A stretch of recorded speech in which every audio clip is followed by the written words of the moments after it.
সম্মানিত ভিউয়ার্স, আসসালামু আলাইকুম। ডক্টরস কৃষির পক্ষ থেকে আপনাদেরকে স্বাগত জানাচ্ছি। আশা করি আপনারা ভালো আছেন।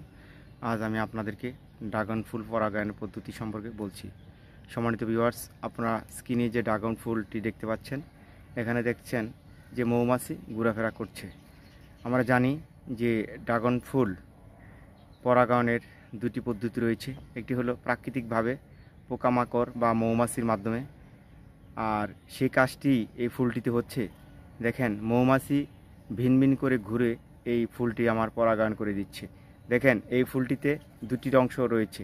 এখানে এই মৌমাছি যেখান থেকে ঘোরাফেরা করছে, এটা হলো পুরুষ ফুলের অংশ, আর এই মাঝখানে যে একটা উঁচু অংশ রয়েছে, এই যে উঁচু এটা হলো স্ত্রী ফুল। অর্থাৎ একই ফুলের মধ্যে দুইটা ফুল, এই অংশটা অনেকটা উঁচু, এই উঁচু অংশটাই হলো স্ত্রী ফুল। এখানে যদি মৌমাছি এখানে বসে, এই জায়গায় বসে, তাহলেই ফুলটি পরাগায়ন হয়ে যাবে। তাছাড়া আরেকটি পদ্ধতি হলো যে হ্যান্ড পলিনেশন। এই হ্যান্ড পলিনেশন দেখবেন, এই অংশটা হলো পুরুষ ফুল। এই পুরুষ ফুলের যে পাপড়িগুলো রয়েছে, এই পাপড়িগুলো যদি আমি এখানে নিয়ে, এইভাবে নিয়ে যদি এখানে এখানে এখানে টাচ করে দিই, এখানে রেখে দিই, এভাবে একটু ঘষে দিই, তাহলেই এটা হ্যান্ড পলিনেশন হয়ে যাবে। সম্মানিত ভিউয়ার্স, এখন সকাল ভোর 6টা, আর এই ফুলটা ফুটে হলো রাত 10টার পর থেকেই। 10টার পর থেকে ফুটে এটা সকাল 8টা পর্যন্ত থাকে। এর মধ্যেই আপনাদেরকে এই হ্যান্ড পলিনেশনের কাজটা করতে হবে। দেখেন, যদি আমরা এটাকে ক্রস পলিনেশন করতে চাই, তাহলে দেখেন আমি দেখাবো। এখান থেকে আমি কিছু পাপড়ি নিলাম এই ক্রস পলিনেশনের জন্য। সম্মানিত ভিউয়ার্স, দেখেন এই যে এখানে আরেকটি ফুল, এই ফুলটিতেও প্রচুর পরিমাণ মৌমাছি ঘোরাফেরা করছে।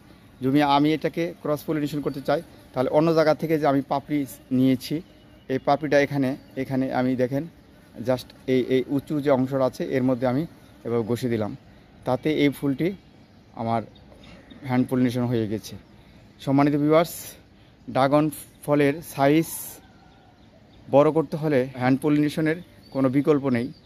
আর যদি ন্যাচারালি প্রাকৃতিকভাবে পরাগায়ন হয়, তাহলে তো মাশাআল্লাহ অনেক সুন্দর হবে। সম্মানিত ভিউয়ার্স, আমার এই ফুলগুলো আজকে হ্যান্ড পলিনেশন করার প্রয়োজন নেই, তারপরেও আমি ভোর 6টা যেহেতু বাজে, আমি সেই জন্য এগুলো হ্যান্ড পলিনেশন করে দিয়েছি। মাশাআল্লাহ, আমার ছাদে এত পরিমাণে মৌমাছি, এটা আল্লাহর শুকরিয়া আদায় করছি। মৌমাছির মাধ্যমেই আমার ছাদ বাগানের অধিকাংশ ফুলগুলো পরাগায়ন হয়।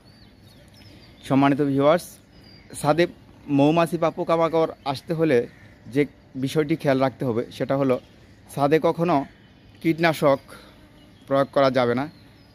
যদিও প্রয়োগ করতে হয়, তাহলে ফুল ফল আসার অনেক আগেই প্রয়োগ করতে হবে। যখন ফুল বা ফল আসার সময় হয়, তখন ছাদে কোনো কীটনাশক প্রয়োগ করা যাবে না, তাহলে প্রচুর পরিমাণ উপকারী পোকামাকড় এবং মৌমাছি ছাদে আসবে।